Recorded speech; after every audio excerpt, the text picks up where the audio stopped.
अरे आंटवा छोटी नाना दी के नाना रसिया हाल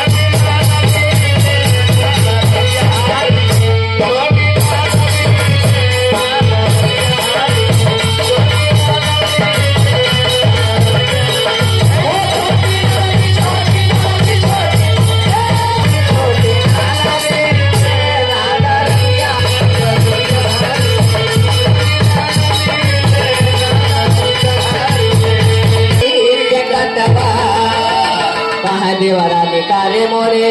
आंगूरी के कटवा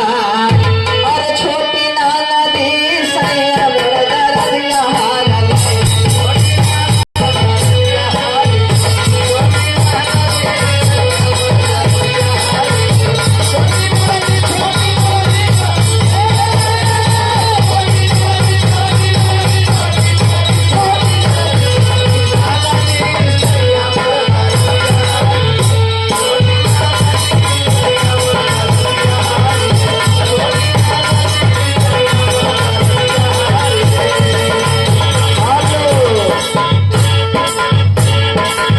अभिषेक प्रजापति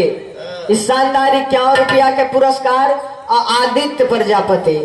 शानदार 21 रुपया के पुरस्कार ये हमारे छोटे मोटे भांजे के तरफ से शानदार 101 रुपया का पुरस्कार आया है। बुलाई गए का नवा बाहो अरे यार सबका बुलाई जाएगा तू जानू जानू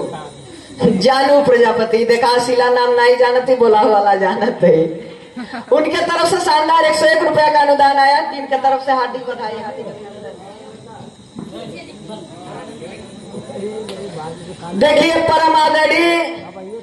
ये शानदार 101 रुपया का पुरस्कार आया है राजेंद्र प्रजापति कोहड़े के पावन पवित्र धरती से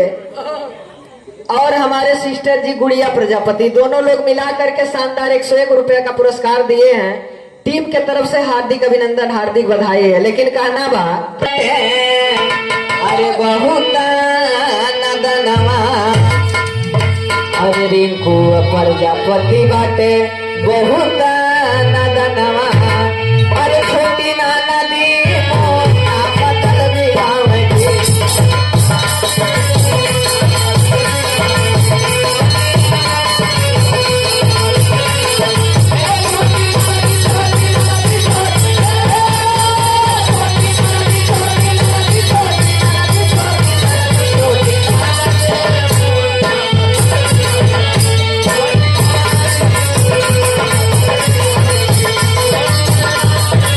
फरमाइश बोल रहा है गाय दे तो बढ़िया गाना